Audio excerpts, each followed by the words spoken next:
What's up guys? Welcome back to the channel Hand Waving. Your friend Naruto Addict 2.0 is here again with a brand new Naruto fanfic that's going to change everything. A story where Naruto is betrayed and banished. But destiny has bigger plans for him. From exile to emperor, this is the journey of power, strategy, and love. Today's fanfic is titled, What If Naruto Was Banished from Konoha and Rebuilt the Uzumaki Clan? Part 2. Hospital ICU Wing, Konoha. Current time. Nice to be out of here, isn't it? Choji asked as he got into the hall along with the others who had been on the retrieval mission. Thanks to Suon's help and very well detailed medical records from the Akamichi clan, he and the others were back to normal now. Except for Shikamaru, mainly because his broken finger wasn't as much a priority as the wounds of the rest of the team, but he'd be fine in a couple of days. Neji did some stretches, his body feeling stiff. We should be grateful we have the best medic in the known world here in our village. Without her, we might be in critical condition for the next week or so. Yeah, we should be sure to thank Naruto again for bringing the Hokage here. Kiba commented, remembering Hinata telling him the only reason Tsunade came back to Konoha was because Naruto got through to her, even though she wasn't entirely sure of the details. You know, did we ever thank him for that when he actually did it? I can't speak for the rest of you, but I don't recall ever thanking him. Neji admitted, feeling a bit bothered now. The others thought about it, and realized they too had failed to express gratitude to the blonde. It saddened them, their comrade had taught him the very thing that had saved their lives, and yet they, along with possibly the rest of the village, hadn't even thanked him for it. And if it weren't for a single idle comment, they likely never would have thought about it. Where is he anyway? Isn't he being released too? Choji asked, looking around and not seeing the whiskered blonde. He should, he heals better than the rest of us. Shikamaru noted, he was probably released first. No, because then he'd be checking up on us now. Kiba theorized. Unless he's getting ramen, Choji suggested. Kiba nodded. Yeah, dude loves ramen more than life itself. We should check his room first. Neji suggested. Shikamaru sighed. It's on the next floor up. Neji frowned. Your foot isn't broken, is it? Then you can't complain. Watch me, Shikamaru remarked, but nonetheless followed the Hyuga branch member to the stairs up. As soon as they got to the next floor, but before any of the boys got off the steps themselves, they saw Hinata dart past them, followed by Sakura. The Pinkett however saw them, whereas Hinata didn't, thus she stopped. Can you fight? She asked. What? Kiba asked. Can you fight? Sakura pressed, getting impatient. We're not supposed to, but I suppose if we have to, Choji started. Then be ready for it. Sakura warned, then went back after Hinata. Shikamaru groaned then frowned at Neji. This is your fault, you know. Hey, you want to leave, no one's stopping you. Neji hissed before following Sakura, which Choji and Kiba were already doing. Shikamaru sighed, knowing he could just leave, yet his body and morals and the voice in his head that sounded like his mother just would not let him. Damn it, why can't the world just go on pause? Despite his reluctance, he followed. There was some fighting in the halls, mostly between masked Anbu and medical nin, so the younger ninja were being overlooked and allowed to follow Hinata, who ran like she was the only one who knew where to go. Unfortunately, before she could get there, she was swarmed by some masked ninja who decided they had gone far enough. Get out of my way. Hinata practically screamed as she began hitting the hell out of them. But she could only hit them one at a time and not fully effectively since had to stop each attack before changing target, so the enemy nin were able to get around her and hit back, and hard. Getsuga, Kiba yelled, doing his clan's spinning attack without his more injured companion to defend his teammate. Luckily the attack was designed to work when the user was outnumbered, so he didn't have to put in extra effort to make it have the intended effect. But it hurt him to use nonetheless. Now the group decided Hinata wasn't their only target, and took out Ninjutsu and Kunai to show they meant business. Fortunately, the younger nin weren't intimidated by opponents that carried weapons, it kind of came with the job. Human boulder, Choji said, getting in front of the rest and blimping up into a giant meatball, making him hard to hurt with most weapons. He rolled forward, and since they were in a hospital, the enemy ninja had only one direction to go. Unfortunately, Hinata was in his way as well. She had to run down the hall too since Choji was incapable of seeing where he was going or rolling over. Up ahead on the right side of the wall there were two doors, one belonging to a door and one belonging to an elevator.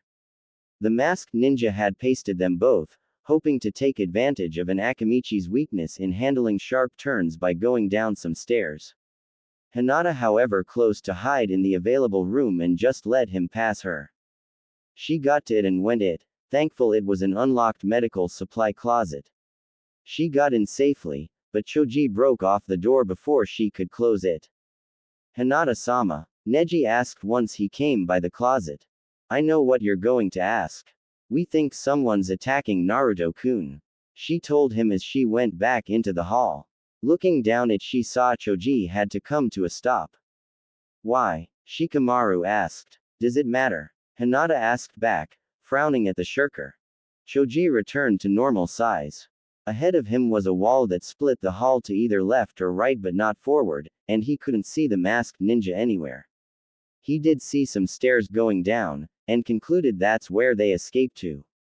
Everyone, follow me. Right away the group tried to dart to him, except Hinata, who stopped them by getting in front of them. They're not the priority, getting to Naruto-kun's room is. Sakura nodded. Right. We need to get to the next floor up. Before they do. Not bothering with the elevator, which would have taken too long even in a ninja hospital, the group, Choji included, went to the stairs leading up to the floor Naruto was on. On this floor it was even more of a battlefield. Apparently the entire hospital from the 4th floor up was in a fight consisting of masked ninja, Anbu, and combat-trained medical ninja. Doors were closed and all the non-combat medical ninja were trying their best to keep the patients out of harm's way. None of the young ninja knew what to immediately do. They had not expected a battle of this magnitude. This was almost like a portion of the Otosuna invasion all over again. No time to speculate, Hinata went for Naruto's room down the hall, not caring in the least about joining the fight until she knew what his current state of being was. Once she moved, the others followed. Stop right there. One of the masked nin ordered, but was completely ignored. Occupied with a fight against an Anbu, all they could do was throw some kunai, which all missed and hit the wall instead. This didn't even faze the rookies, who continued following Hinata. Outside Naruto's room the hospital seemed to have taken the worst damage, implying that this is where the fight started and it escalated to encompass a lot more of it. There were burn marks and holes in the wall and even some slashes on the plaster as well. On the floor there were two down bodies, clearly dead since they were unmoving and on fire, with one man by the door with red-orange hair none of them recognized. Who are you? Hinata asked in a threatening tone that could become more than just a threat depending on his answer. Someone who's on your side, kid. My name's Rei, memorize it. Why should I believe you? She hissed. If you're a good ninja, you shouldn't. Rei replied. Where's Naruto then, if you're on our side? Sakura asked. Rei pointed behind himself with his thumb. He's right in there, he said as he turned around to see Naruto for himself before he paused mid-sentence. To the genin's surprise, Rei's hands were suddenly enveloped by small fiery tornadoes. Since they couldn't see, Hinata and Neji activated their Byakugans and saw what he saw. Someone in a mask came in through the window. Naruto was already out of his bed, but it looked like the wires on him had only recently been disconnected, and judging by his chakra network, he wasn't at his normal health standards just quite. Close, but maybe about 90% there. But regardless, he was clearly ready to fight. Without a word, both young Hyuga rushed into the room, almost pushing past Rei to do so. Hinata, Neji, what are you guys still doing here? Naruto told them. The hospital is a war zone. Naruto, did you expect us to leave in the middle of this fight and leave you alone? Neji asked. No, and I'm glad you didn't. I was just surprised that you guys were still here, that's all. The blonde replied. The masked nin had to pause for a moment. He looked like he was armed with some kind of fuinjutsu since he held a scroll in his hand but nothing else. He opened it quickly and placed it on the floor, a seal drawn across the paper. Despite how fast he might have been, Ray was faster and already armed with an attack, and blasted the masked nin with 2 flaming flurries. The attack must have been designed to burn rather than overpower, for it didn't push the masked nin back or show any signs that it had force behind it. Rather, it set the uniform and scroll ablaze, and unless they acted quickly, the person inside would burn with them. The threat no longer imposing, Hinata immediately went to Naruto and couldn't resist hugging him to confirm he was safe. Naruto-kun, are you okay? I'm fine, still in a lot of pain though, he said. It feels like something is preventing my injuries from completely healing, but I don't know what it might be. Her Byakugan still active, Hinata looked but couldn't see the problem. Naruto-kun, I wish I knew what was wrong, but I can't see anything I recognize as a problem. For now, I would try to avoid pushing yourself if you can help it. But there's a fight going on. He objected. She nodded. That's why we're here. Since you can't fight right now, we'll fight for you. You help us all the time, so please let us return the favor. At this point, Ray entered the conversation. For now, stay here and fend off any newcomers. Ray ordered. I'm going to go check on where that guy came from. Before any of the young Konoha nins could say anything, Ray went out the window and was headed up to the roof of the hospital. On the wall, he could see a body sent flying off the roof and fall down to the street below, with a brief glow to one part of it and blood around the same area. Kikyo's already up there. I better not show up unannounced or else I'll be the one with an arrow in my gut. Getting close to the top, but still over the edge, Ray saw some other masked nin trying to surround someone, and got an idea. I gotta time this right. Once he felt a familiar chakra surge, he jumped and immediately moved to behind one of the enemies. This was a good idea, since almost right away the enemy became his human shield, taking roughly 20 chakra arrows for him, then fell over. I'm glad Kikyo values accuracy over raw power, or else those would have skewered me too. He thought, then made his fire chakrams, hoping Kikyo wasn't shooting her targets before determining who they were first. In the heat of battle, Uzumaki did sometimes have an attack first, ask questions later mentality. Kikyo shot another enemy, then turned to Ray, the familiar sight of his fire jutsu staying her hand, but she kept her bow ready. I come in peace, he said, just to ensure she didn't shoot him. She then fired an arrow that passed his head but pierced the skull of the masked nin behind him. I'd prefer it if you came to fight, she stated. Ray nodded, then spun in place for a moment, then suddenly his fire chakrams were released.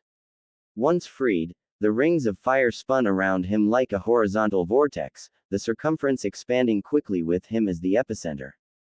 The chakrams themselves were mowing down all the enemies that were left on the rooftop and didn't flee, while Ray cancelled the jutsu before Kikyo was at risk from it. Where is Naruto? Kikyo asked now that she had a chance. Right where we left him. But we should get him somewhere secure. You know the layout of Konoha the best of us all, where do you recommend? Kikyo asked. I had hoped we could go to the old Uzumaki embassy, but it's been torn down and repurposed as a shopping center expansion in our public absence. Plus, whoever's behind this attack would expect us to go there anyway. We can't go to the Suna embassy without causing a lot of legal backlash, but I do know a place virtually barren that no one can complain about us being there in. Then just say it, Kikyo insisted, not wanting a discussion. Better yet, I'll take Naruto and his friends there, then come get you and the others. Ray said before jumping back over the ledge of the building. Good, Kikyo said, then readied her bow again for any new threats, as she shot a couple of masked men. Part of Ray's sentence suddenly registered in her mind. Wait, his friends too. Hospital, Naruto's room. Meanwhile, while Ray had been out, another masked ninja took the opportunity to sneak in. When they did, all of Naruto's friends were there in the room, keeping him from going right to his target. The ones closest to Naruto were Hinata and Shikamaru. What do you want with Naruto? Sakura asked, holding a taijutsu stance as best she could, knowing if push came to shove she'd be outmatched, but she was never one to go down without a fight. What I want is none of your concern, little girl. Now there are two ways this can end. The masked ninja said, his voice monotone but stern, like he was either giving an order or paraphrasing an objective. You either hand me the Jinchuriki, or die before he does. I have no problem killing all of you, so if you want to live, give up the boy now. What did you just call Naruto-kun? Hinata asked, familiar with the terminology this man had used, even though the others weren't. If he goes into detail here, there's no telling how they will react. Oh great, I shouldn't have called attention to it and given him a reason to go into detail.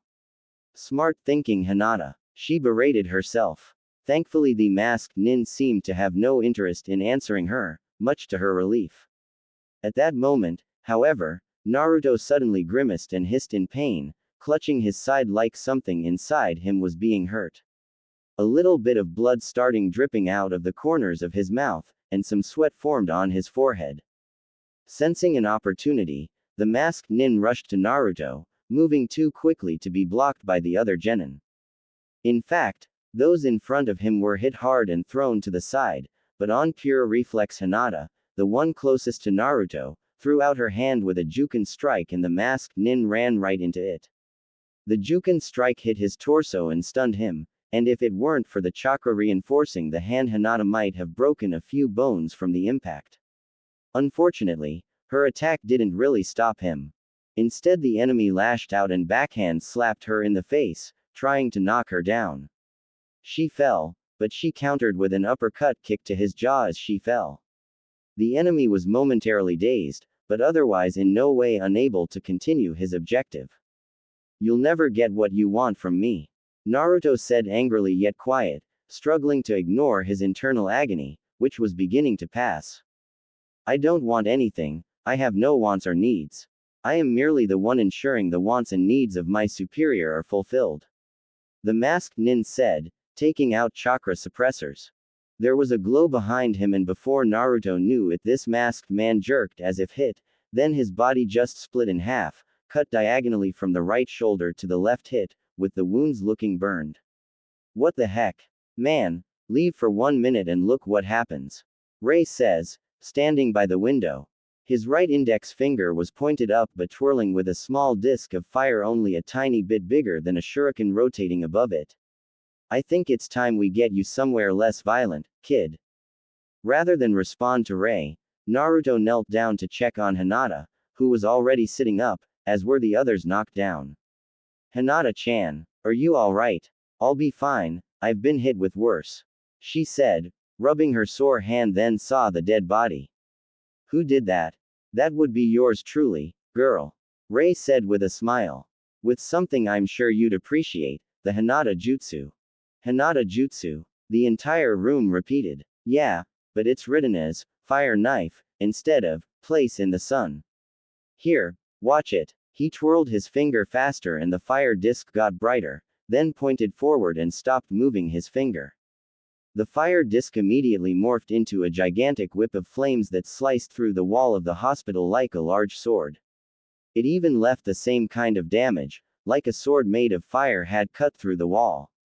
Neat, Naruto said. At the same time the fire weapon retracted back into a disc and Ray twirled his finger, as if the motion helped suppress it.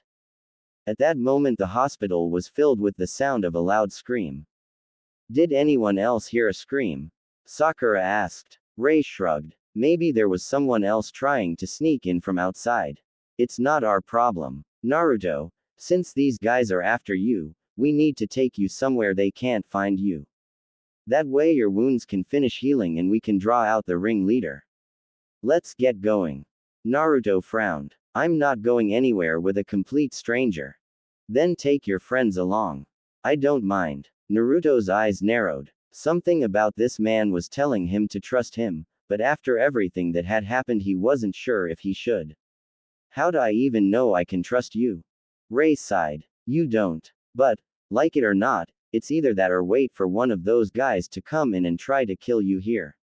At least with this, We can get you somewhere safer and draw out the guy responsible for all of this. All of the rookies looked at each other, silently asking themselves if this was a good idea. None of them had a clear answer, not even Shikamaru. Time's not something we have a luxury of wasting, kids. Ray pointed out. I'm not going anywhere with you, end of story. Naruto said. You and the others say I'm part of your clan, and yet you weren't there for me when I was growing up. And now you expect me to trust his clan, Hinata repeated, not liking the sound of that one bit. The look she gave the fire using Uzumaki was one no one had ever seen Hinata give. It was one that could be best described as, you're dead to me. The other genin reacted a bit differently, however, as they were surprised by what they just heard as Ray tried to talk his way out of this. Naruto, we told you why that was the case. I never agreed to it, and I'm really sorry that I didn't come to see you sooner, but what's done is done. We'll make it up to you somehow, but I can't do that if you die here. Ray said. At this point Sakura placed her hand on Naruto's shoulder. This man has a point, Naruto. It's too dangerous for you to be here in your condition. I think it would be best if we left. Besides, this guy doesn't seem like he's going to betray you. And even if he is, it's not like we can't put up a hell of a fight altogether. Kiba added. So what's your decision? Sakura turned to the redhead to speak to him. We'll believe that you're not a threat, and anywhere you take Naruto is better than here, seeing as how you saved his and Hinata's life. She then showed her fist while giving him a determined look. But that doesn't mean that we trust you completely, so don't expect us to lower our guards until we know for sure that you're trying to help him. No problem. Now hurry and follow me. Ray replied. Hold on. Naruto proclaimed. I didn't say I'd go anywhere. I still don't trust you to not try something. He can't take all of us with him too, Naruto. Shikamaru said. If his goal was any more sinister, he wouldn't want us to follow. Hinata patted Naruto's arm a bit to get his attention. Naruto-kun, I think he really just wants to get you to safety right now. Let's at least follow him for now. If he tries anything, then we'll fight for you. But you guys could get hurt. He pointed out. Come on, man, have some faith in us. Kiba said. You're not the only one who can take a hit. Before this conversation could continue, however, another masked ninja appeared and unsheathed their blade as they tried to attack the group as their backs were turned, but was stopped when a hand infused with lightning pierced their chest. That's far enough. A voice said from behind the masked nin before the traitor's lifeless body dropped to the ground, revealing the presence of one Hatake Kakashi as he deactivated the jutsu he just used. Kakashi-sensei. Sakura exclaimed, to which Kakashi responded by waving her off. The copy ninja then turned to face Naruto and Ray. Sorry I'm late, Naruto. I was planning to visit you earlier today, but I was busy tailing a group of these ninja to see what they were up to. If I'd known that they were attacking this place, I would have come much sooner. Before anyone could respond to Kakashi's explanation, everyone noticed that things had suddenly quieted down. Ray looked outside and saw that the remaining masked nins retreating. The Uzumaki then turned to Kakashi. What's going on? No idea, but I'm afraid we don't have time to think about that for now. I got an order from the Hokage to take you guys to the main lobby of the hospital via my wireless radio just a few moments after I saw this guy heading for this room. We've just captured one of these attackers and are about to interrogate him.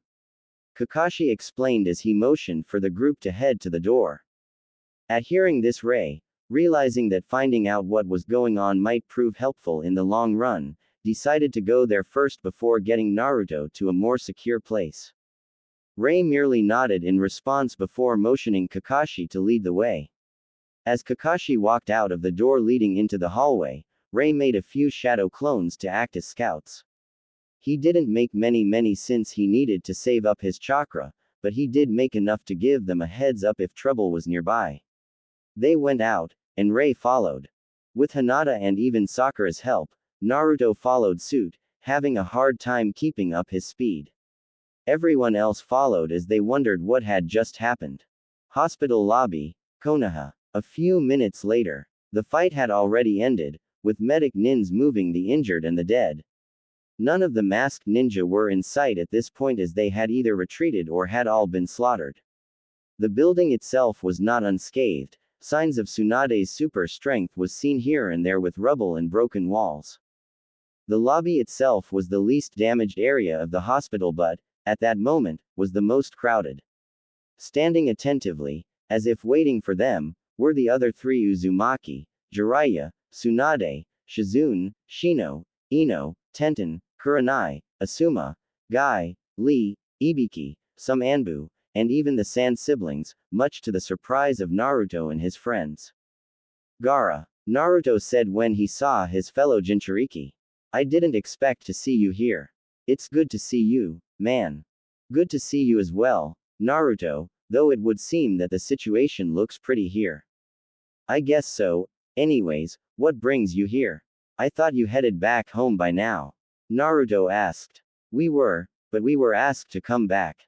Ray nodded. We felt it might be good to have someone outside the village who knew you testify if they thought this village was a good place for you. Plus they were tasked to bring a message to Konoha anyways, so they had to come here anyways. And we're glad we came when we did. When we heard that there was an attempt on your life fight, we were very concerned. Tamari added. Gaara got really pissed when he heard that these guys were after you. While Naruto, the other Leaf Genin, and the Sand siblings were talking amongst themselves, Tsunade, Ibiki, and Kikyo went to their captive and took off their mask. They didn't recognize the ninja, a young male in his late teens, as he showed no signs or traits of belonging to a clan or organization. Though just to be safe, Tsunade made sure he was missing both of his arms now and had his legs broken. Start talking, you damn traitor. Tsunade started angrily. Who are you working for? Who sent you to attack Naruto? I will tell you nothing. It was my master's will that, for the good of the village, the boy be either captured or killed. That is all I will say. The shinobi droned, no emotion in his tone. Kikyo readied her bow and pointed it down at his waist. Is that so? Okay, then. Which one do you prefer? Left or right? Left or right what? The captive asked. Kikyo answered his question when she released the arrow and it impaled one of his two fun parts, making him yell in pain rather loudly. Then she formed another arrow and then slightly shifted her bow's position. I'm in no mood for your silence. Now start squealing. You can try all you want, but even if I wanted to, I cannot tell you a thing. The captive replied, and even though he didn't sound afraid, there was some sweat starting to drop. You can't talk. Jiraiya repeated, like something there stood out to him. Open your mouth, he commanded. As if to refuse, the captive shook his head, tightening his lips. All right then, Jiraiya said before he grabbed the teen's cheeks, then forcing the mouth open, looking in. You better have a good reason for this, Jiraiya. Tsunade warned. Jiraiya looked closely and found what he was looking for. Then, using one hand to keep the teen's mouth open, Jiraiya reached into the teen's mouth and brought his tongue out for all to see. See for yourself. Kikyo narrowed her eyes when she saw what Jiraiya was showing them. A fuinjutsu on his tongue, clearly the work of someone who doesn't want his subordinates to speak against him. And unfortunately, it likely has a failsafe to ensure removing it kills him, to guarantee any information dies with him. Most likely, but suppressing it should be safe. Jiraiya suggested, readying such a seal. The captive tried to resist, so applying it was difficult, but this wasn't Jiraiya's first time putting a seal on the unwilling, so it wasn't much of a challenge. Once the seal was applied, Jiraiya pulled away and glared down at the teen. Now start talking. The teen showed no expression. I refuse. I will not betray my master. Boy, the other one is next. So unless you wish to lose more of your pride, you had better cooperate, Kikyo asked, readying another arrow. The teen seemed to pale ever so slightly at that, but retained his stoic look. If I may, I think I know how to get this handled in a less violent way. Kakashi offered, kneeling down to the captive's eye level.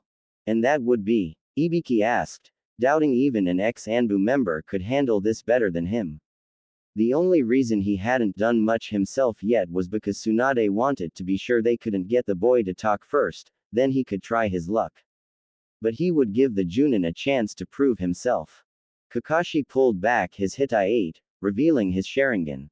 The tomos began spinning rapidly, drawing the captive into a trance. You will tell us who ordered this. You will tell us what they want.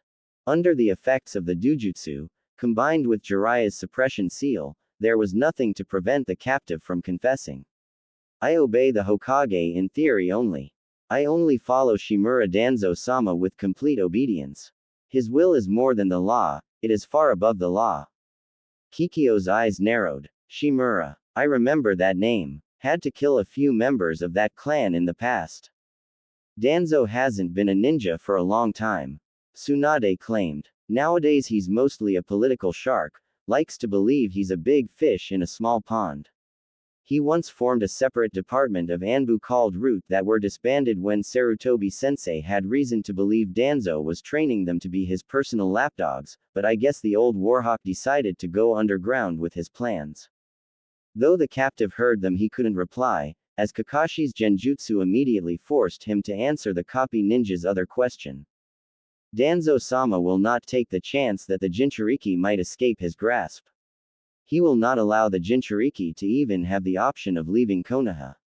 To ensure such an outcome, Uzumaki Naruto must remain here by force, and if the Hokage is willing to even consider letting the Jinchuriki leave, she must be removed from office by force.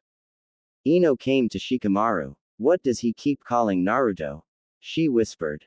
I don't know. The lazy Chunin replied. Why would you obey a man? What makes you think he is above the Hokage? Kakashi added. He is the only one who has the right to be Hokage. Anyone else is just stealing what is rightfully his. I would never truly obey a pretender to the title of Hokage.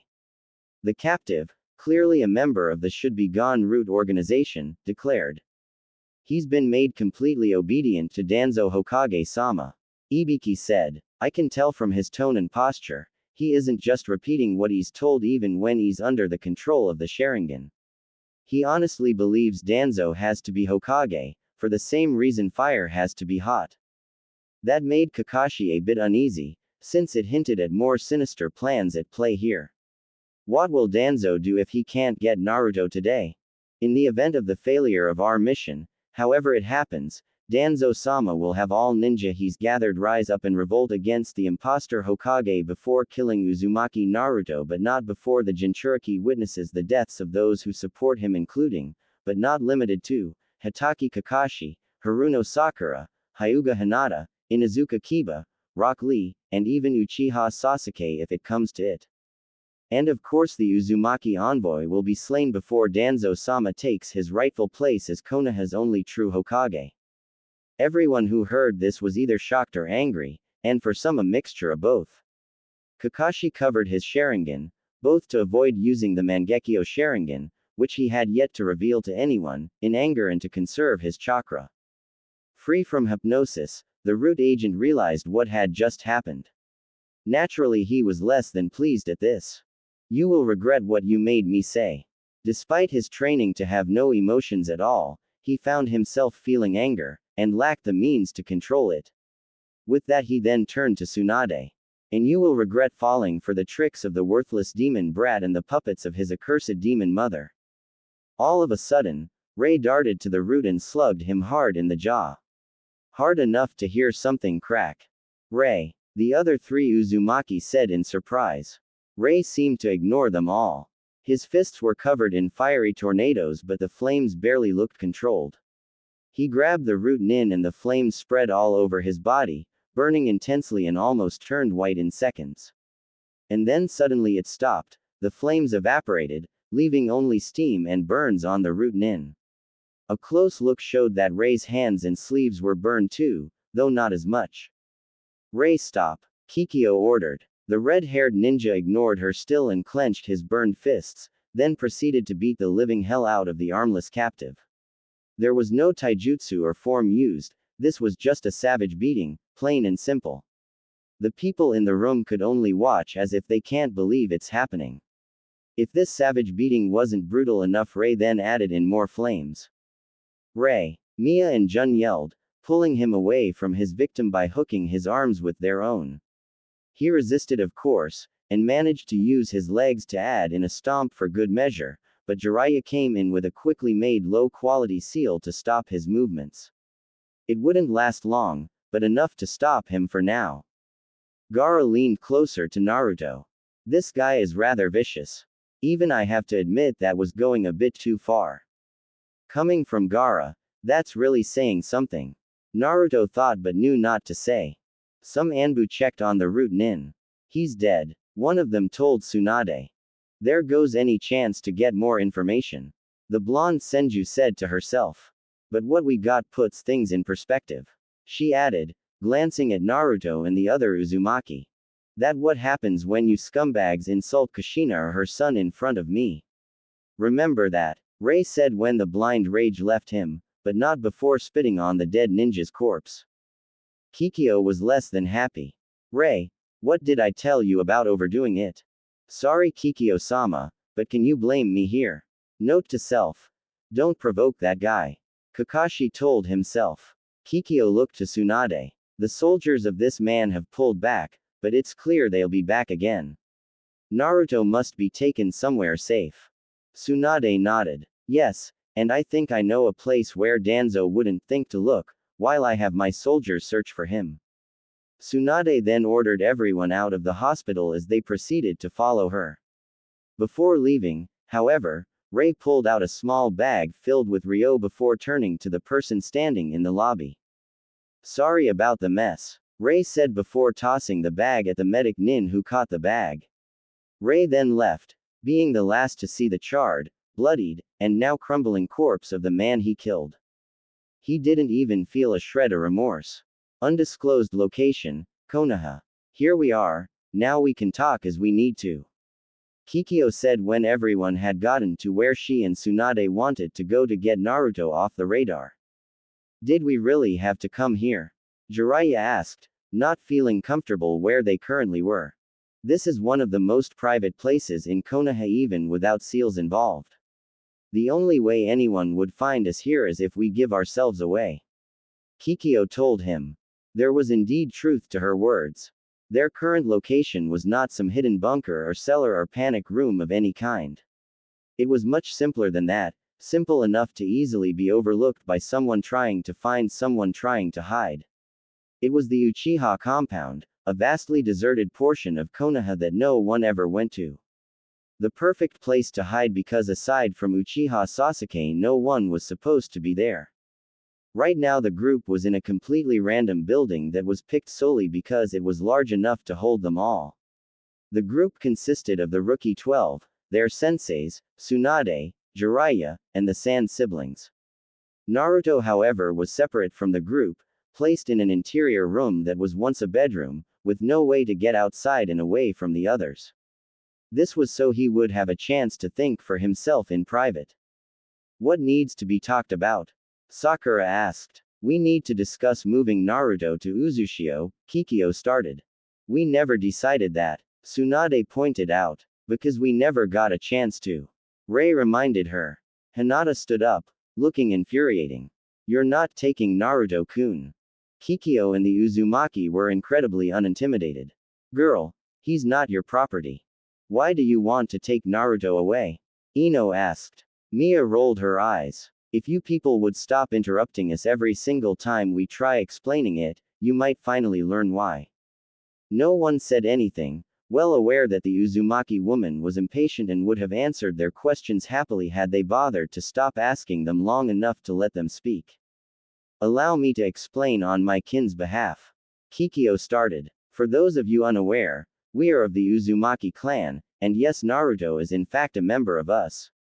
We live in the village Uzushiogakure, an old village that was strongly allied with Konoha in the past, but these days that alliance is strained to say the least. Naruto is the last of the branch of our clan that resided in Konoha, and Konoha. I think you can see for yourself how much your village values our clan. What do you mean? Choji asked. Tell us one thing you know about the Uzumaki clan. Jun asked back. Any tiny thing that you learned about the Uzumaki. Not surprisingly, none of the younger generation in the room could say a thing. They couldn't even use Naruto as an example since it was clear even he didn't know about the clan. In fact, this was the first time they even heard of the Uzumaki clan and, given the circumstances, that was something that was very suspicious. It's okay if you can't, we don't blame you for not knowing. Mia said. Naruto himself didn't know either. The governing body of Konoha has over the years tried to make our clan completely unknown, for reasons we can guess at but not prove. Why would they hide that information? Tenten asked. As Mia just explained, we don't know for sure and it's not worth speculating about right now. The only thing that matters right now is that Konoha, for whatever reason, hid the truth from Naruto and he has suffered for it. Naruto has gotten no knowledge of his clan up until now. No history to be proud of, no figures to be inspired by other than the Hokage, no training specifically tailored to his biological needs. Konoha has held him back. Kikyo said, then gave some harsh looks to Kakashi and Jiraiya. And his senseis have not done much to change that. What are you saw? Kakashi started. You know full well what I am saying. Kikyo cut off. If you wish to explain your actions then save it for when we're done talking. Until then keep your mouth shut. Kakashi stilled his tongue, taking the hint, and Jiraiya knew to do otherwise on his part wouldn't be any smarter. What makes it especially insulting is the fact that they denied this information to such an important member of our clan. Mia added. What do you mean an important member of your clan? What is Naruto-kun to you? Hinata asked. In a strictly biological sense, Naruto is the rightful heir to all of Uzushio. He is in the line of succession for the leadership of the whole village. Kikyo answered. Everyone in the room was shocked to hear this. Naruto, the boy who had always been considered the pariah of Konoha, was downright royalty in another village. No way. Naruto. I mean, him, Kiba said, having a hard time comprehending this. Yes, him. And before any of you say he can't possibly be an heir, let me point out that had a single one of you been taken away from your clans like he was, you wouldn't have been an model heir yourself either. Proper behavior is taught, not instinctive, and like we already mentioned, no one really bothered to teach Naruto anything. Ray shrugged. To be honest, though, proper behavior is an alien concept for our clan. We Uzumaki have a reputation for throwing formality and all that bull into the wind like used up tissue, so Naruto probably wouldn't have learned any of that back in Uzushio anyways. That said, the neglect Naruto went through here goes beyond that and is completely unacceptable. Anyways, I imagine you're wondering how exactly Naruto is essentially royalty. Kikyo continued, ignoring Rei's comment. It basically comes down to it being in his blood. Naruto's mother was Uzumaki Kushina, daughter of Uzumaki Ashina, the last ruler of Uzushio who sadly is no longer with us. I am the current head of the clan, but my position is only filler. Naruto at the moment is the last of the ruling branch of the Uzumaki clan. Ruling branch? You mean the Uzumaki are divided like the Hyuga? Neji asked, finding it troubling to believe Naruto was in a genetic sense in a clan that had something similar to the main house of the Hyuga. No, nothing like that. When we say branches, we mean that the clan is rather large and some of our clansmen are part of branches that specialize in some fields and professions. Beyond that, however, our clan isn't really divided, certainly not in the same way that clans like the Hyuga are, and we have close ties to the other branches. Naruto is a special case, however, as he is part of the branch that has always maintained order in the clan, essentially the leadership of the clan which, by extension, also makes him the leader of our village. The four of us are of the guardian branch, our job is to protect the clan from threats both internal and external. Think of us like a military police force and a royal guard all in one. Jun answered. While all the branches are close to each other, however, we've always been especially close to the leadership branch. In fact, Naruto's mother has always been like a sister to me before she moved to Konoha and we stayed close even after that point. Rei added. In fact, had I not been forced to focus on rebuilding Uzushio all this time, I would have been his godfather. Jiraiya mentally winced, certain beyond all doubt that was a jibe at him, as Shikamaru began to speak. If what you say about Naruto is true, then why would someone from such an important part of the clan be living away from it? Shikamaru asked. Years ago, his mother was brought to Konoha to fulfill a necessary role for the village, and remained here with his father. But both are dead now. Mia answered. What role was that, and why was she the one who had to fulfill that? Ino asked. At this point Jun spoke. We'll get to what her role was soon enough. As for why she was chosen, Uzumaki Kushina possessed a special type of chakra our clan possesses. While we all have this chakra, she was a very special case. Roughly 1 out of 100 ever have the fortune to be born with what she had, but at the time only she had it. A special type of chakra. You mean she had a Kekkei Genkai? Asuma asked. His memories of Kushina when she was an active ninja always implicated she had something like a Kekkei Genkai, but she had never really told anyone about it, claiming she didn't know much on it either. Not exactly. Kikyo answered. Let me elaborate a bit more. We of the Uzumaki clan have a special trait, for lack of a better term, called longevity, and while it's not our only special trait or ability, it is one of the two we are most known for.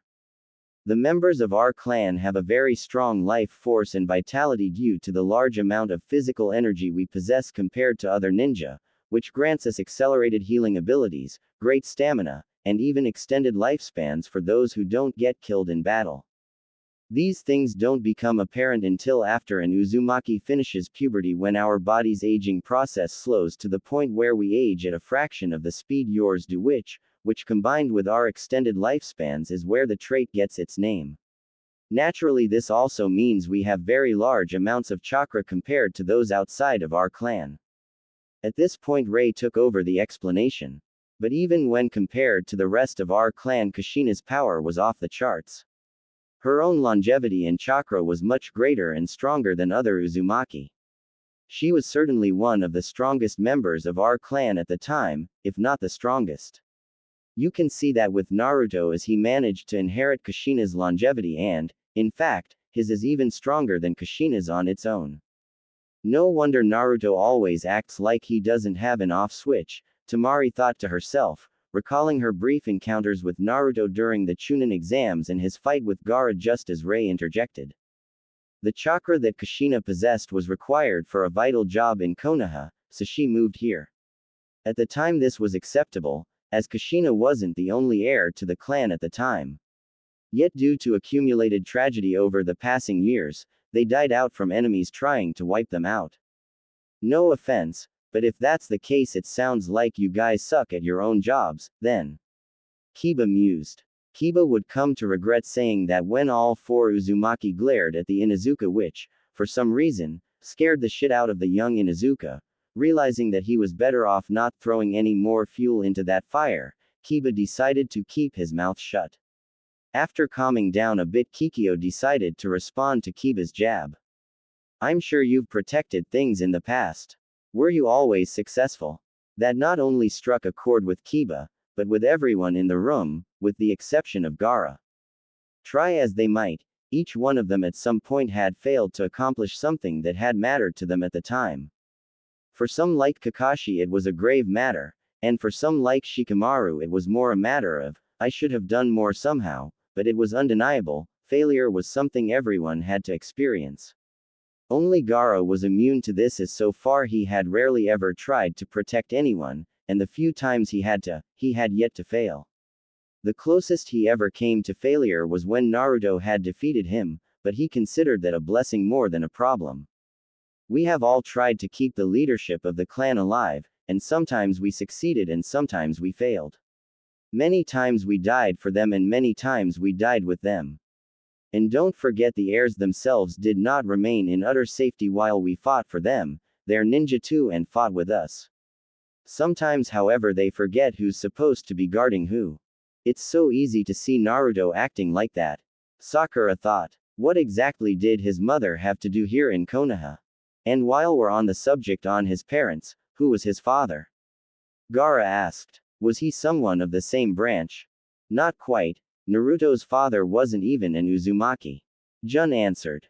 Then why is he called an Uzumaki? Temari asked.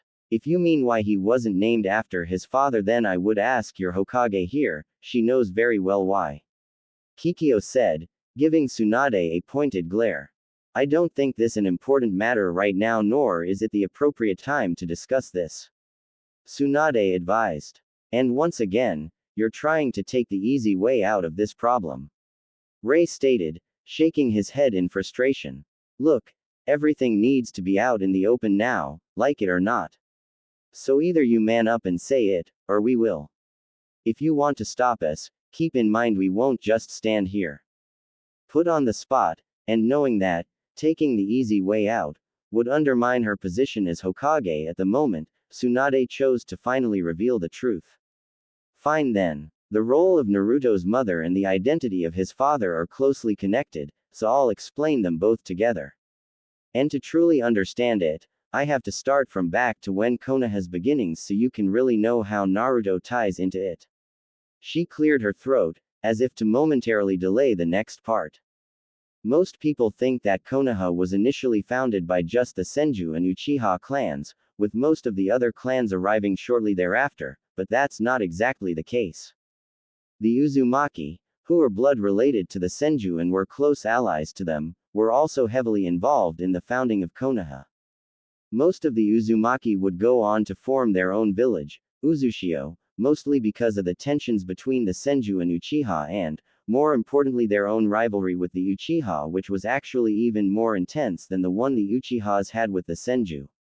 Due to their ties with the Senju, however, a compromise was made to allow some of the Uzumaki to remain here to ensure relations between the Senju and Uchiha in the village didn't fall apart.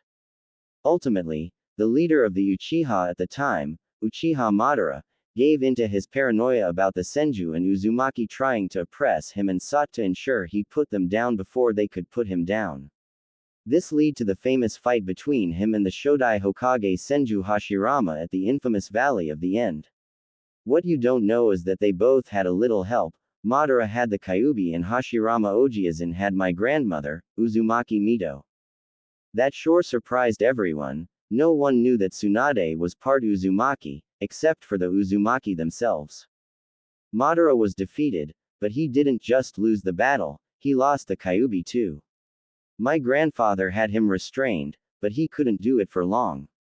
With my grandmother there was a solution. They sealed away the Kyuubi, very much like how you would seal a kunai into a scroll. Only instead of a scroll, they sealed it into Mito Obasan herself. Wait, you can seal a living thing away. Or something inside a living thing? Tenten asked, confused since in all her time working with seals she never once had been told living things could be used on either side of the sealing process, let alone both sides. You'll be surprised by what you can seal away, girl. While there are limits depending on the seal being used, the person using the seal, and the person or thing being sealed away, in the end there is nothing that you can't seal away with proper fuinjutsu.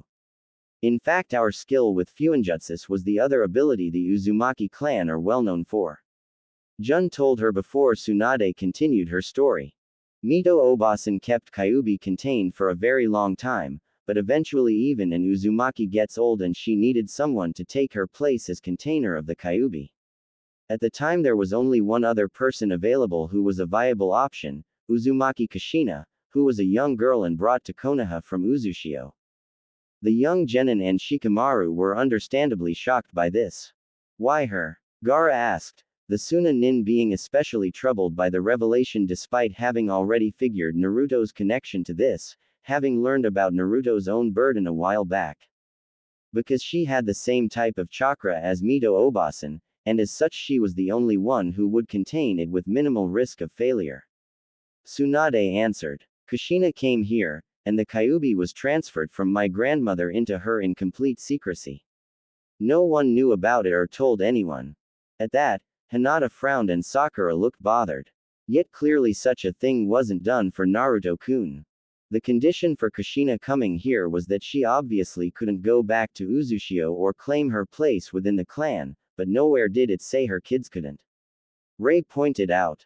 Okay, but where does Naruto's father fall into all of this? And, more importantly, what does this have to do with Naruto in the first place? Neji asked. At this point Ray stepped in to explain. We were just about to get to that part. Naruto's father, Kushina's husband, was also the one who was primarily responsible for keeping the Kyuubi inside Kushina.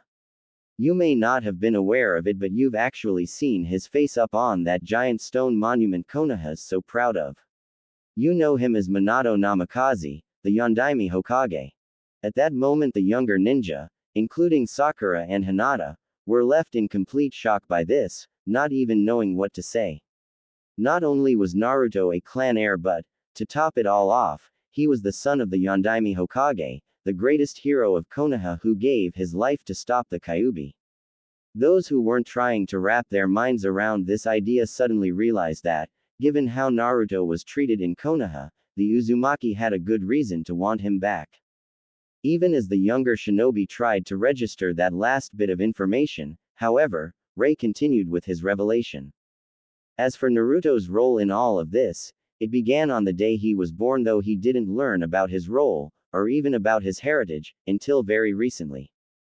When Kushina gave birth to Naruto, the seal on her weakened as the strength of the seal had waned due to the need for Kushina to divert her strength to him during her pregnancy. Minato and Konoha did prepare for this beforehand, but something went horribly wrong and the Kyuubi broke free as a result. Ultimately Kushina and Minato had no choice but to seal the Kyuubi away, at the cost of their own lives, inside of their own son. He explained. If the revelation of Naruto's relation to the Yondaime was a shock, then this revelation was a paradigm shifter for the young teens. At that moment there was a pause to let this sink in for the group, particularly those unaware of this fact. Even Hinata and Sakura were speechless, though, only because of the fact that Naruto's own parents were the ones to force the burden of the Kyuubi into their own son. As the young Genin and Shikamaru tried to digest all that they had just learned, some of them looked over to the room Naruto was in, wondering what he was thinking about at that moment. At the moment, Naruto was leaning against the door, listening in on the conversation as best he could, certain the Uzumaki might say something that he needed to hear, but they didn't want him to. While normally trusting despite his ninja training, Naruto couldn't bring himself to trust these people, not in spite of their claiming to be his family, but because they claimed to be his family. Despite their reasoning, and the revelations that proved that Kakashi, Jiraiya, Tsunade, and even the third Hokage, among others, had lied to him for all of his young life, Naruto could not bring himself to trust people who weren't around for his entire life. Even though they had lied to him, and were not around as much as they should have been, in the case of Kakashi and Jiraiya, those four people were at least there for him, even if it wasn't by much, while the same could not be said for the Uzumaki.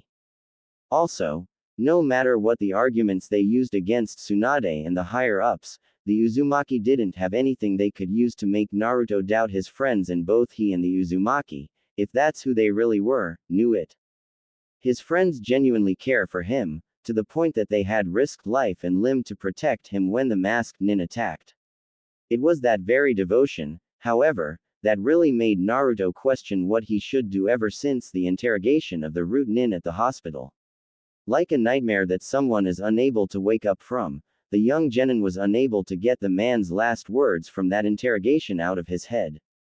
In the event of the failure of our mission, however it happens, Danzo-sama will have all ninja he's gathered rise up and revolt against the imposter Hokage before killing Uzumaki Naruto, but not before the Jinchuriki witnesses the deaths of those who support him, including, but not limited to, Hitaki Kakashi, Haruno Sakura, Hyuga Hinata, Inuzuka Kiba, Rock Lee, and even Uchiha Sasuke if it comes to it. Those words, more than any of the arguments that either Uzumaki have made or the things he had learned today, were what was putting Naruto at a crossroads in his life. Naruto was his own person, with his own hopes and dreams, and he never once doubted himself. For Naruto, however, the thing he valued the most were the lives of those he cares about. While he felt his life had some value, the lives of those he cared for, in his mind, were of greater value to him, to the point that if he was forced to choose between giving his life to save a friend or let them die, he would choose the first option every time without hesitation, regardless of any regrets he would have of not achieving his dreams. This situation was different, however. Not only was Naruto himself the reason for this threat to his friends, but there was not much he could do. His friends would try to protect him and, Due to his current condition, he wasn't going to be able to protect them. There was a very real chance his friends might die as a result of this battle. His only other option was to actually go with the Uzumaki, whom he didn't trust, which would take him out of the equation and, Naruto hoped, would end the battle before it began. If he were to leave, however, Naruto knew very well that he would never be able to return to Konoha. He could never see his friends ever again and his dream of becoming Hokage would be lost. Needless to say, Naruto would rather be interrogated by Ibiki and Anko than leave his friends behind. To put it shortly, Naruto, for the first time in his life, was unsure of what he should do and, given the situation, he couldn't turn to the people he normally would for guidance. I need someone to talk to, he quietly said to himself. In the back of his mind, he felt a tug, and before he knew what was going on, the world around him went dark, and he saw himself in front of a giant set of bars. Here again, I really need to figure out how I get there, the whiskered blonde said to himself. As expected, a set of eyes appeared behind the bars, but this time Naruto could begin to see more than just the eyes and mouth. Maybe the lighting was just better now for some reason, or the Kyuubi wasn't trying to conceal itself this time, but this time Naruto could actually see the Biju trapped within him. Did you bring me here? Naruto asked. Kyuubi didn't show any emotion other than boredom. Does it matter? Didn't you say you needed someone to talk to? Someone, not something. Why would I want to talk to you? Because I'm the only being on this planet that you know for a fact would think about what's best for you. The Kyuubi pointed. Naruto was about to refute that, but the fox did have a point. While any and all of Kyuubi's help had been in the fox's own interests if it could help it, it was an undeniable fact that Kyuubi did not benefit from things getting worse in Naruto's life. Kyuubi did not like Naruto and the feeling was mutual, but Kyuubi had made it clear that what affected one of them would affect the other, so no matter what, Kyuubi could not give Naruto bad advice without suffering any consequences with him. I hate to admit it, but you're right. So, did you have something you wanted to say to me? Naruto asked. Kyuubi moved its paws under its mouth to get more comfortable. When it comes to what village you live in, boy, personally I don't care. As long as you live, where you live means nothing to me. But I suppose if I had to choose, I'd pick the other one over this one. Naruto arched an eyebrow. Why? For starters, they have no intention of killing you, and they aren't going to look for a replacement to hold me right away. I get the feeling that as soon as Konoha has a means to replace you as my jailer, your life is all but forfeit, but with Uzushio they have no hurry on that. But ultimately, I just don't like Konoha. I don't have a reason to hate the other village, but this one I do. Naruto now frowned. So you want me to leave my friends? They're not my friends, so why would I care? The fox asked back. I won't ever leave them. But on the other hand, if I stay, I'll be putting them in danger. Naruto said, mostly to himself. Boy, they're already in danger just by being ninja. They're just as likely to die on one of those missions you take as they are now. You can't protect them forever. Naruto frowned and clenched his fist.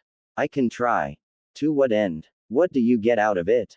Kyuubi challenged. It's not about what I get out of it. It never was. Naruto roared. Kyuubi rolled his eyes. That's a lie and we both know it. You expect me to believe you honestly don't want anything from them in return. You're perfectly happy being ignored and taken for granted. Fine, if you want to know why it never mattered, it's because they already gave me what I wanted. Friends who see me as Uzumaki Naruto, not you. That's all I ever wanted from them.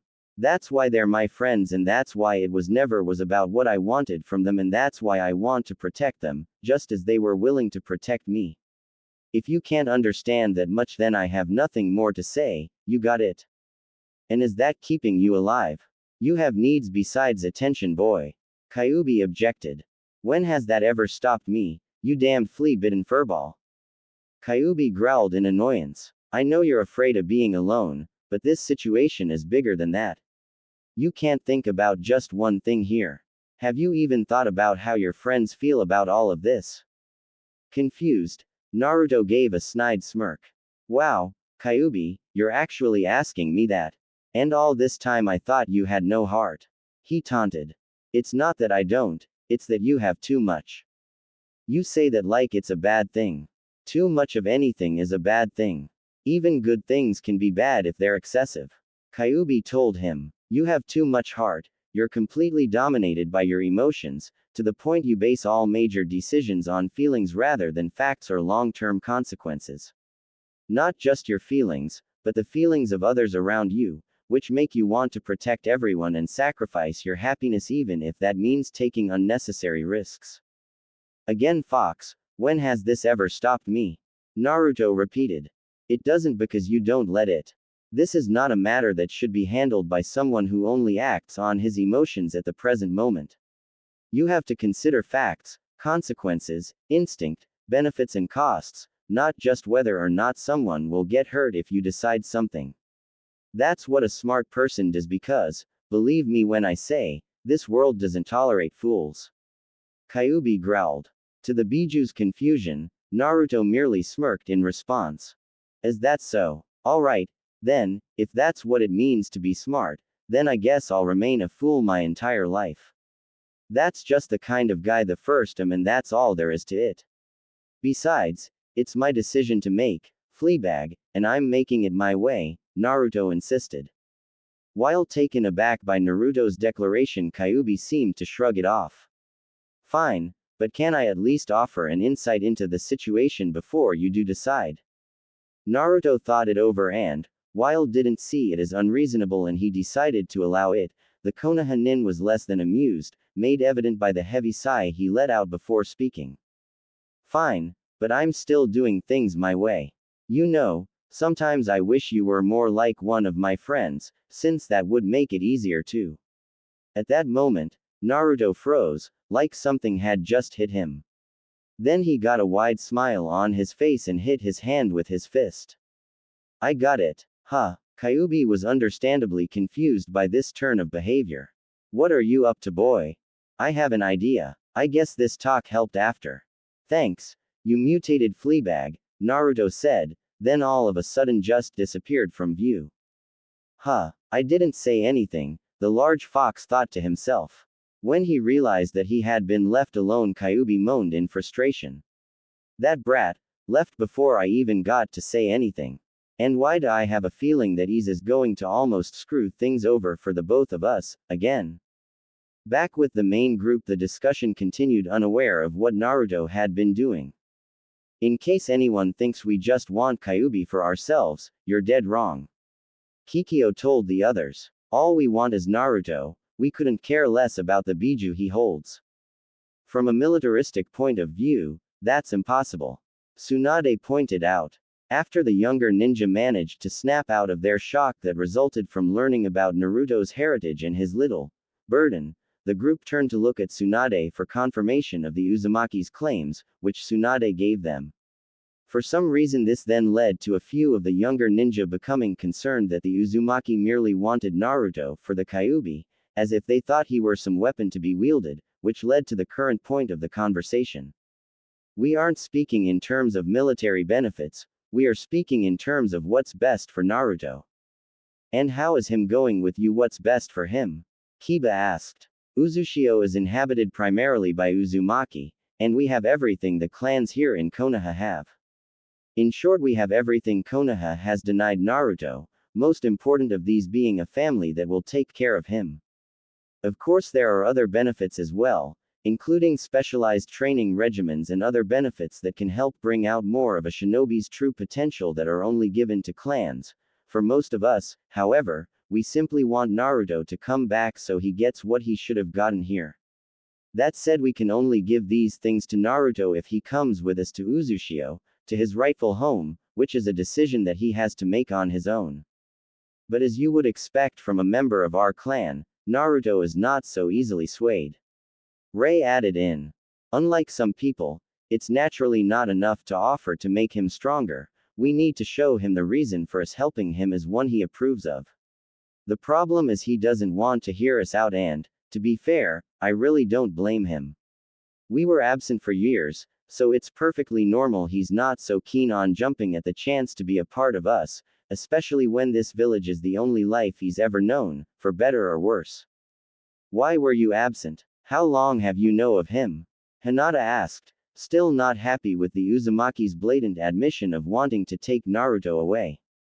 About 30 years ago, a coalition of nations tried to destroy our clan and our village as well. To survive, we had to make it appear as though they had succeeded. When that whole episode came and went, we had to focus on rebuilding our village and find everyone that somehow went missing after the attack, so we were content with letting the Uzumaki that were in Konoha at the time, Kushina included, stay in Konoha.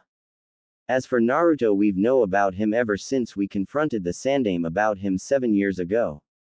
He insisted that Konoha would help Naruto, and we decided to give your village a chance to prove it. But once the Godime was put into office, we decided to see what exactly they had done for Naruto, and frankly were not satisfied. Jun answered. When the Yondaime died, he had one wish for Naruto, for him to be seen and treated as a hero. Tell me, before he became a ninja, if someone asked you to think of Naruto as a hero, who here wouldn't have laughed at the idea? Ray asked. With the exception of Hinata, all the genin and Shikamaru lowered their heads in shame. Most of them had already laughed at him for far less, and those that hadn't laughed knew deep down they wouldn't have agreed he was a hero. Even Lee, who thought the best of everyone who wasn't his enemy, would at best say Naruto had a lot of determination but much work to do to get where he wanted to go. Which right now only sounded like a nice way to say, he's weak, to the green-clad taijutsu user. I always thought of him as a role model. Hinata admitted. Not the way the Yondaime intended, but that only means my perspective is the most genuine. I didn't see him as good simply because I was told to, nor was told why to. I did for my own reasons, even when surrounded by people who tried to give me reasons not to like him. I don't think there's a single person in this village who has a more honest opinion of Naruto-kun, for good or bad, than myself. She's right, Sakura said. Most of us, myself included, gave into peer pressure regarding how to see him. She's the only one whose opinion is truly her own. She turned to her sensei. Kakashi-sensei, were you against Naruto too? No, Sakura, I wasn't. I'd be happy to say what I thought of him, if someone would actually let me.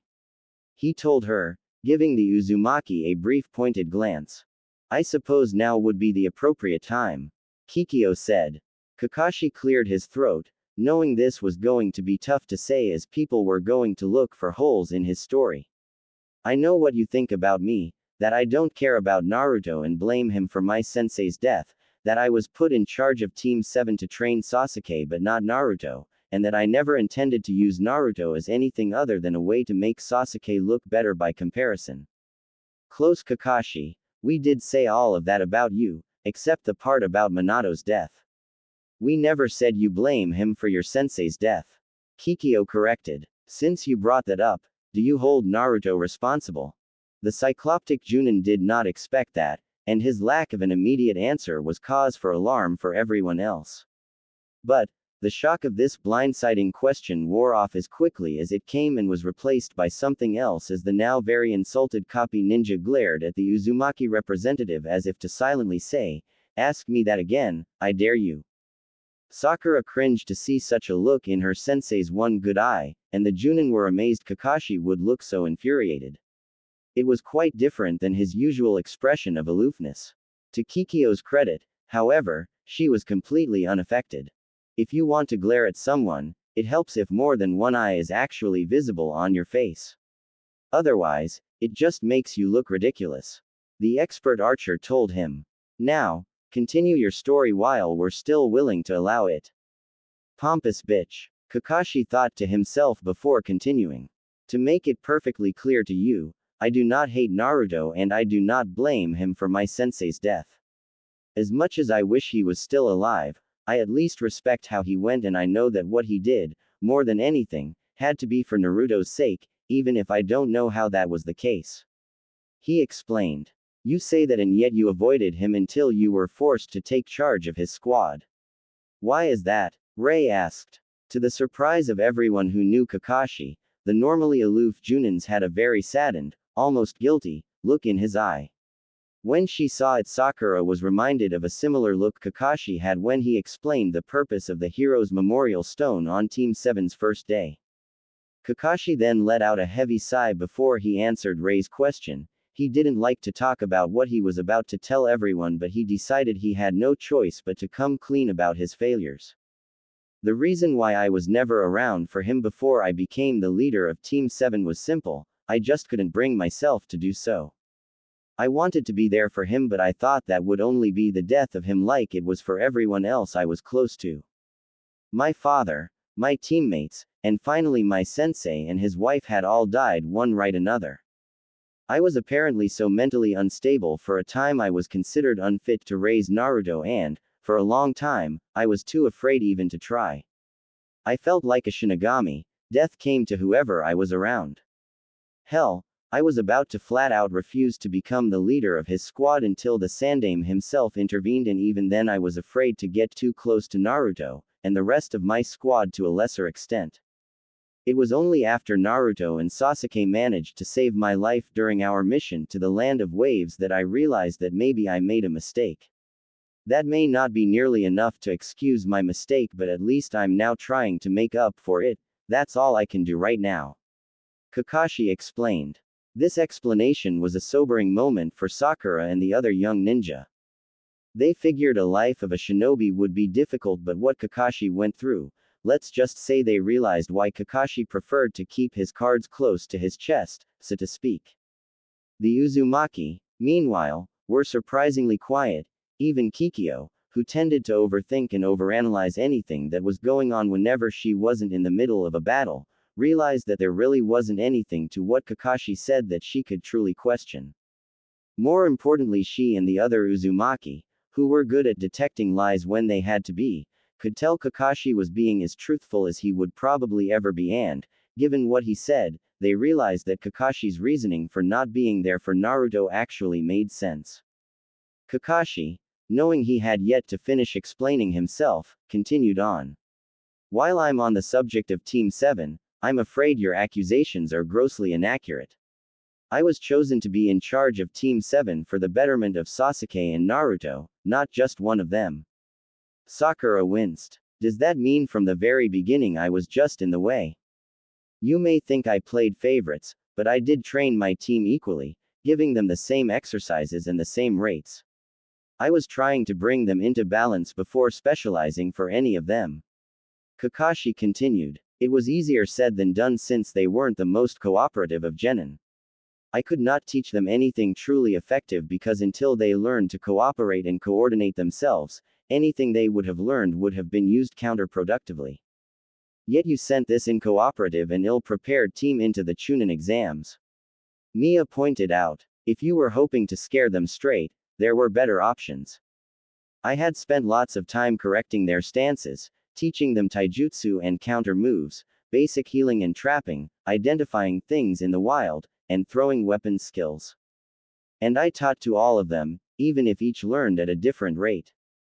Just because ninjutsu was the one thing I didn't teach them or each learned in different ways did not make them unfit to participate. In any case, they had already proven to me that they were more than ready after our mission in the Land of Waves. They went above and beyond the call of duty on a mission that, to be frank, was supposed to be far beyond their capabilities. They were even more incooperative and ill-prepared for that mission than they were for the Chunin exams and had to deal with both Chunin and Jonin level ninja, one of them being Momochi Zabuza himself no less, and yet we succeeded in our mission and lived to tell about it. If that doesn't convince you that they were more than capable of taking the exams, then I don't know what will. Kakashi justified, surprising everyone by how highly he actually thought of his students. Still, Kakashi, if you knew then what you know now, would you have nominated them? Kikyo asked. The Junin just gave the archer a critical look. As I said before, you might have thought they were not ready, but I thought otherwise. And that goes for all three of them. If I thought that even one of the members of my squad was not yet capable of, then they would never have participated. You say that you tried to give them an equal amount of training. Then why didn't you train Naruto during the month-long break? Rei asked. I couldn't. You expect me to believe that? I know for a fact that you can make shadow clones to Kakashi and you can make them in large numbers. Not as large as Naruto but definitely on the high end of normal for a Junin. So providing a single clone that lasts for a couple of hours to teach him something was not impossible. So tell me, why didn't you try it? Don't tell me you were conserving your chakra for Sasuke, since from what I saw you didn't use that much in training him either. You spied on me, Kakashi asked. I believe I asked you a question first. Ray reminded him.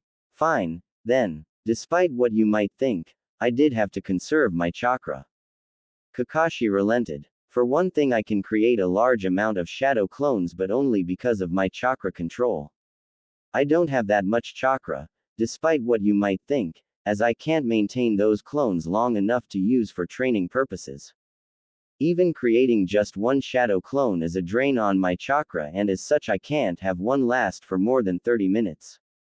I could either train both Naruto and Sasuke at the same time, or I trained Sasuke first and then train Naruto.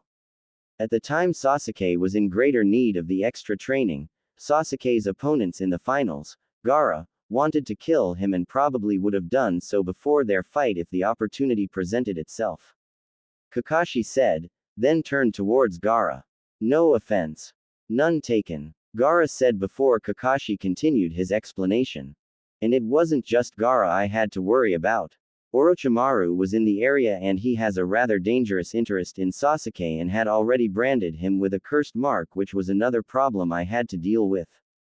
To complicate things even more, both Orochimaru and Gaara would scope him out on occasion even when I was around.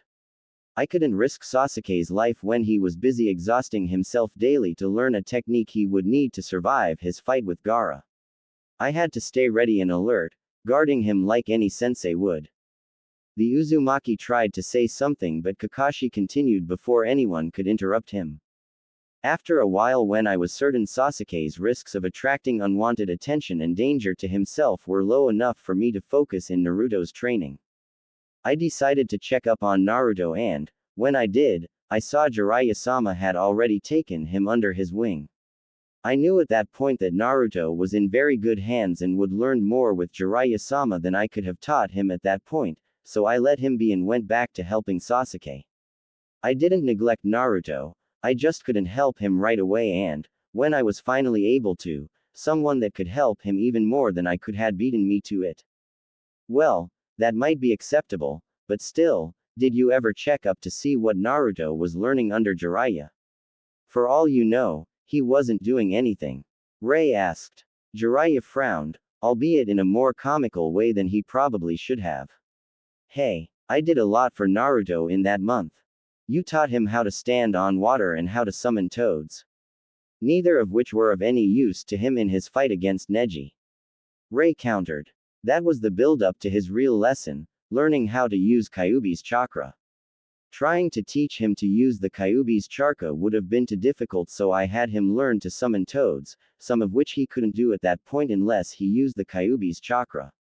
And last I checked, that proved invaluable to him in the finals against his opponent, seeing as he won that battle. Ray nodded. I'll admit I can't argue with that point, seeing as that did help him. But still, you didn't give Naruto anything to fight with. Was your plan for him to simply outlast Neji's strikes? If so, then how was Naruto supposed to fight his next opponent? It was actually Naruto's request to beat his opponent in taijutsu. Jiraiya claimed, then looked at Neji. He said his victory over you would mean more if he beat you at your own game. That's quite the understatement, Neji thought to himself before Mia re-entered the conversation. And you agreed? Mia asked. You didn't try telling him that maybe there was a better way? I didn't have much choice. I tried to tell him, but he was too dead set on this idea, and, as you've already seen, if he's made a decision, no force in this world can get him to change his mind, except Naruto himself. Jiraiya objected. Even so, you could have worked in some additional lessons or jutsus in, like that Rasengan you're so proud of. Jun added. Jiraiya scoffed. Oh sure, in hindsight I could, but think about it like this. It took the Yondaime 3 years to create that jutsu and myself 6 months to learn it.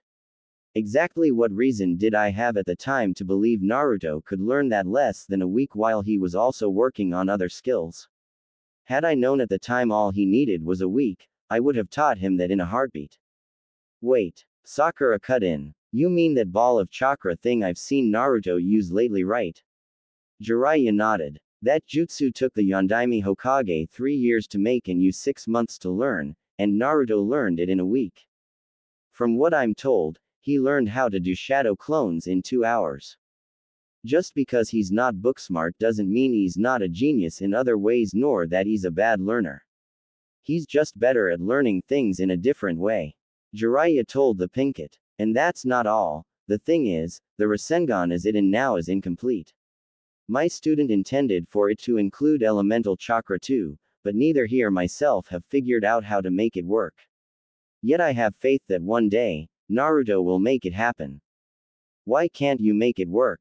Kikyo asked. You're talking about utilizing both shape manipulation and nature manipulation, taking both of them to the most extreme limits possible, while providing enough chakra to condense into a visible handheld orb while keeping it in motion, all at once in one hand at the same time.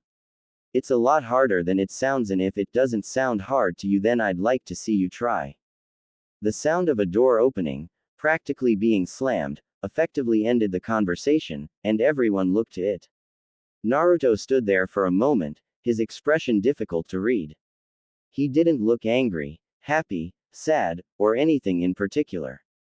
He just looked. He stepped away from the door but didn't go anywhere specific, looking at everyone, but when he saw his comrades his eyes lingered and his expression softened. You okay, kid? Jiraiya asked. I've been better, he said, and briefly closed his eyes before looking at the Uzumaki. I've been thinking for a while, and there's something I want to say. Before I say it, though, I just want to point that I've made up my mind about it. Nothing, absolutely nothing, is going to change my mind. Naruto sighed before he continued speaking, facing the Uzumaki as he spoke. I'm going to say it right now, I don't trust you at all. You guys say you're my family, but even if that is true, I can't overlook the fact that you were never there when I needed you. Even if they weren't perfect and did lie to me, Ero Sennin, Kakashi-sensei, and Bachan were there for me more than you guys ever were. I don't know why all of a sudden I'm worth your attention, and personally I think you're up to something. On the other hand, I know someone here in Konoha is up to something now, and, regardless of what it is, they're willing to hurt my friends as long as I stay here. So as much as I hate to say this, for their sake if absolutely nothing else, I guess I don't have much choice. I've decided to go with you back to this Uzu place, but on one condition. Everyone who wasn't shocked by Naruto changing his mind was now holding their breath, intentionally or not, suddenly anxious to hear what his condition will go. I'll only go if the people I trust can go with me. If not, I'll stay here and you four can get lost for all I care. Ray now looked at Naruto with an expression that read, "You've got to be kidding me," before he spoke. Are you serious? And just who do you trust? Pretty much everyone in this room except you four, he said matter-of-factly. You can't just take every one of them with you, Naruto. It's too risky, Kikyo told the young genin. You don't like then tough. I'll just stay here and take my chances, but I'm not leaving my friends. Either they come or I stay, and that's final. It's your choice, so what'll it be? Naruto replied. The Uzumaki were hesitant to give him an answer, and the Konoha nin were unsure of what answer they could give even if allowed. Naruto was after all asking for quite a bit, and all for a reason that appeared unusually selfish of him. I'm afraid we can't, Naruto. Kikyo told him. It's not that we can't do so or anything like, but that we're tasked to bring you and you alone to Uzushio, not an entire task force-size group of Konoha nin. Then too effing bad. I said they come or I don't, end of story. I'll take my chances here where I know I can protect them over going somewhere else where I can't protect them.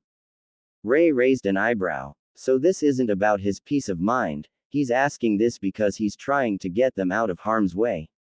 He then smirked. That's Kushina's son for you, glad to have every kunai in the world pointed at them as long as it means not even one is pointed at someone else. I just hope that mindset doesn't get him killed. The Konoha nin were somewhat relieved to hear this. In the end, the only reason Naruto would agree to the Uzumaki's offer was to protect them and nothing else, proving that Naruto was still Naruto to them. Kikyo moved some hair out of her face. You really do care about these friends of yours, don't you? Duh. Are you just now figuring that out? He replied. While not spoken exactly like a true leader, the sentiment is indeed there. In regards to your request, I do suppose that if we were to grant it and show up with more than just you, no one in Uzushio would be able to change it. Some of the clan and village elders might complain, but no one would actually try to make them leave if they came with you. She added.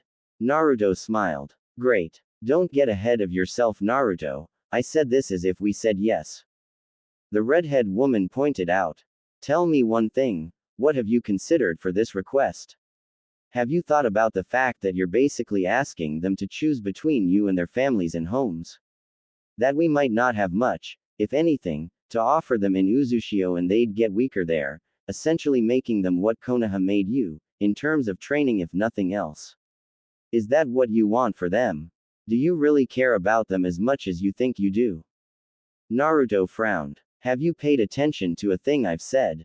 Have you? Kikyo carefully countered. You care about their safety, I'm not disputing that. But what about beyond their safety? Have you thought of anything other than that? Have you thought about how them going to Uzushio actually does them any good? Have you? Naruto crossed his arms. When you left me here in Konoha, was there more to your decision than just my safety? Did you consider my proper training or education then? Or were you just satisfied that I was alive and that was enough for you? Kikyo and the other Uzumaki looked completely stumped when Naruto asked them that question. To the surprise of everyone else there, the Uzumaki were rendered something that most people didn't think they could be, speechless. I didn't think so. Let me make one thing perfectly clear, I don't owe you guys a thing. If anything, you owe me, and I hardly even want you guys to give me anything. Naruto continued. You can say how important I am to your village all you want, but the fact is I don't care. I don't have any reason to care. You never gave me any reason to care. Everyone else in this room, they're the ones I have reason to care about, some more than others but all more than you. So I will never leave them for you, no matter what you offer. Either they go with me, or you go home without me. End of story. The Uzumaki looked to themselves, unsure what to say, since they hadn't expected to find themselves caught flat-footed by Naruto and, to make matters worse, they couldn't, in conscience, refute what Naruto said or even try to do so. They had no intention of forcing Naruto to come with them, but, at the same time,